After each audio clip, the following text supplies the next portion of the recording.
दर्शक बंधु पुणी थे नुआ भिडियो आपण मानकु स्वागत जनाऊँगी। तो आज भिडियो मु आपण मानक बड़ इंपोर्टाट अपडेट टे नहीं आसी।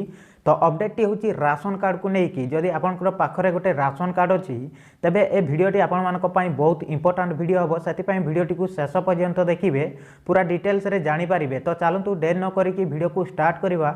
भिडियो को स्टार्ट करने पूर्व जदि आपण मैंने प्रथम थर पर मो चैनल रे आसी तो वीडियो को लाइक करनियंतु, चैनल को सब्सक्राइब करके रखंतु, बेल आइकन घंटी को ऑल रे सिलेक्ट करके रखंतु।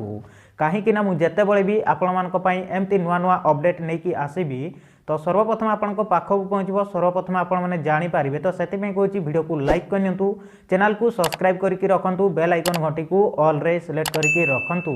तो चलतु एने कौन रही संपूर्ण अपडेट को जानी नेबा।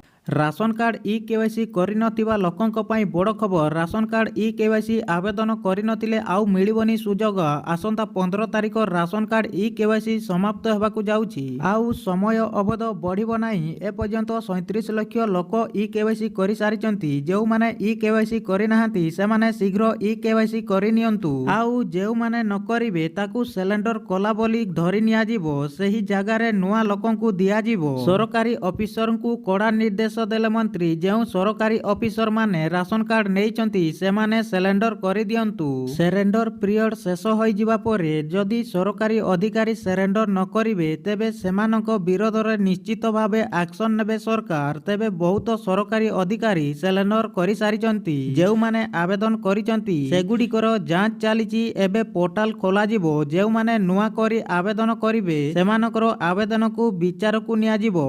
तो दर्शक बंधु ये थिला आज अपडेट केमिति लागला कमेंट बॉक्स रे निहाती कमेंट करेंगे। वीडियो को लाइक करने एमती नुआ नुआ अपडेट पाइबा चैनल को सब्सक्राइब करके रखंतु, बेल आइकन घंटी को ऑल रे सिलेक्ट करके रखंतु।